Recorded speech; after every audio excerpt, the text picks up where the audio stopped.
محافظة كفر الشيخ. ما أجمل أن نكون مع أهل صلة الرحم، وما أحسن أن نتواجد بينهم، فصلة الرحم هي التي توصلنا إلى كل شيء جميل وتوصلنا إلى كل شيء عظيم، وصلة الرحم تهدينا إلى الطريق القويم. وما ضاع الناس إلا من يوم أن أضاعوا صلة أرحامهم. قال صلى الله عليه وسلم: تعلموا من أنسابكم ما تصلون به أرحامكم. في بداية اللقاء بنتقدم بأرقى التهاني إلى معالي الوزير محمد محمود سعفان لتوليه حقبة وزارة القوى العاملة، ونتقدم بالشكر إلى القيادة السياسية في ثقتها في ذلك. تابعونا في هذا اللقاء. بيسعدنا أن نستضيف صاحب الدعوة فضيلة الدكتور مصطفى سعفان. أهلا بك يا دكتور. اهلا بكم، شرفتمونا واكرمتمونا، اهلا ومرحبا بكم في سيد غازي. دكتور مصطفى، تقول ايه للجمع العظيم من ابناء عائلة الواحدة بين جموع محافظات مصر النهارده؟ بسم الله والصلاة والسلام على سيدنا رسول الله، وبعد. بادئ ذي بدء أنا أرحب بهذا الجمع العظيم الذي وصل من كل مكان في مصرنا الحبيبة، سواء من الشرقية أو من المنصورة أو من دمنهور أو من كفر الشيخ أو من القاهرة أو من الجيزة أو من غيرها. أنا أرحب بهذا الجمع العظيم جميعا وأقول لهم: حللتم أهلا ونزلتم سهلا، فأنتم في بيتكم وأنتم في بيت عائلة سعفان. دكتور مصطفى، قول لي بقى الفكرة دي تولدت امتى، وايه الاجراءات اللي انت اخدتها عشان تجمع الجمع العظيم ده؟ الفكرة تولدت لوصل صلة الرحم. هي تولدت، الفكرة كانت والدة اللحظة لما نقرأ في فضل صلة الرحم وما فيها وما لها وما عليها، تجد أنه لابد من تجميع الأرحام. ليه؟ لأن النبي صلى الله عليه وسلم علمنا، قال ذلك في الحديث: تعلموا من أنسابكم ما تصلون به أرحامكم. فالنبي صلى الله عليه وسلم ادانا هذا البيان لنتعلم ونتعرف على أهلينا. المرء بإخوانه أو المرء بخلانه ليس بنفسه. كل إنسان طبيعي، العائلة الغرض من ورائها أن نتعارف وأن نتحاب وأن نتواد وأن نتواصل، ويكون بيننا دايما تراحم وترابط، لأن تجد دائما أن العائلات في كل مكان، الغرض من العائلات في كل مكان متفرقة، لكن الغرض هنا ان احنا نتعارف ونلتقي للمحبة وللمودة. ليس من ورائها مصلحة وليس من ورائها منفعة، انما هي طمع في اجر صلة الرحم، انما ذلك من اجل الطمع في صلة الرحم، في فضائل صلة الرحم. نحن نأخذ فضائل صلة الرحم لان ربنا سبحانه وتعالى بين لنا فضائل عديدة لها، والنبي صلى الله عليه وسلم بين ان صلة الرحم مثرات في المال ومحبة في الاهل، وصلة الرحم زيادة في الرزق وبركة في العمر وبركة في المال وبركة في الولد. فهذا هو الفكرة الوليدة لصلة الرحم او لهذا اللقاء.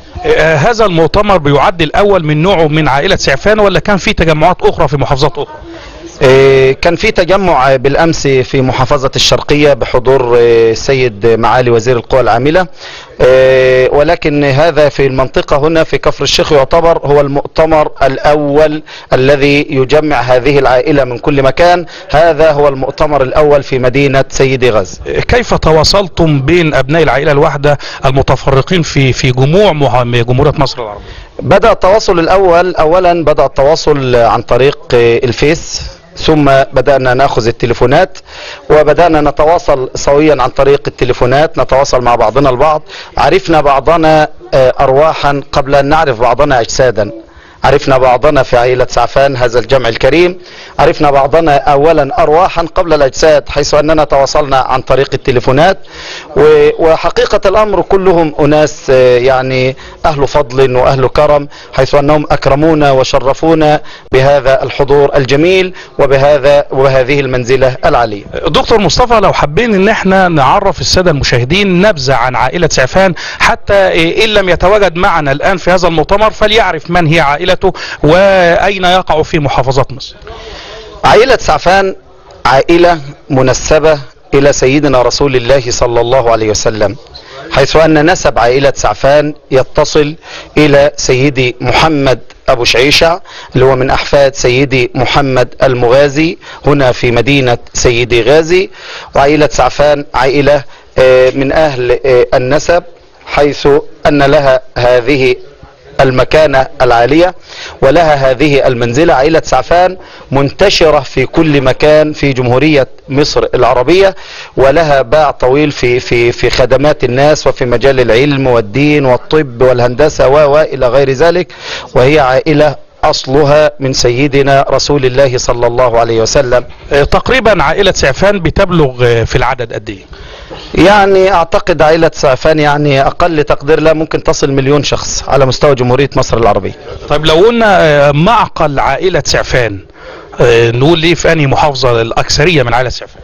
هي حقيقة الامر هم كثر في كل محافظة. يعني عندما نزلنا المنصورة وجدناهم هناك عدد كبير، الشرقية بالامس عدد كثير جدا هناك في سماكين شرق وغيرها، في كفر الشيخ هنا عدد كثير، في مدينة سيد غازي وفي الرصيف وفي العباسية وفي الحمول وفي ضمرو وفي اماكن كثر. حتى عندنا هنا في كفر الشيخ تبع مركز سيدي سالم عزبة تسمى بعزبة سعفان، كما أن هناك كفر سعفان في المنصورة، كما أن هناك عزبة سعفان في الشرقية. ففي كل مكان تجد المسميات وتجد لكثرة أعدادهم في هذا المضمار. ماذا تقول للجمع العظيم ممن حضر من عائلة سعفان هنا؟ أقول لهم لا يكن هذا اللقاء أول وأخير.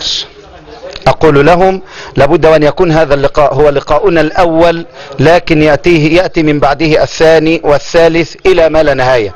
نتقابل، نلتقي، نتحاب، نتواد، نتعامل مع بعضنا البعض، لا من أجل مصلحة. لا فرق بيننا بين غني ولا بين فقير ولا بين عال ولا بين أقل، كلنا سواسية، كلنا سواء. فالمؤمن للمؤمن كالبنيان يشد بعضه بعضا. ما بالك إذا كان هذا البنيان هو صلة رحم، ما بالكم إذا كان هذا البنيان هو صلة رحم التي وصى عليها ربنا ووصى عليها نبينا صلى الله عليه وسلم. ماذا تقول لباقي عائلة سعفان التي لم تعلم بمثل هذه المؤتمرات ومثل هذه التجمعات؟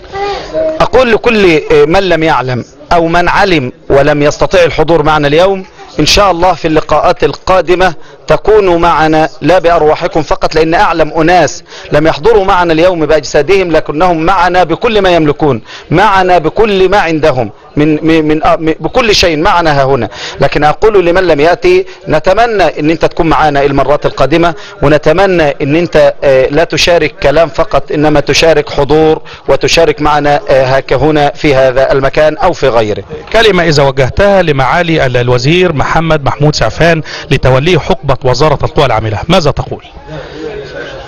أقول له أسأل الله عز وجل أن يعينك على ما أنت فيه، فهي مسؤولية، وأنت أصبحت راع ومسؤول عن رعية كبيرة، فأسأل الله عز وجل أن يسدد على الحق خطاك.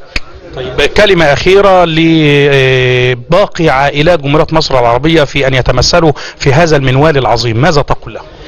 أقول لبقية الناس أو لباقي العائلات أن أحذوا هذا الحذو، خذوا هذا الحذو وتجمعوا وتقابلوا على المحبة وعلى المودة وعلى الألفة وعلى القربة.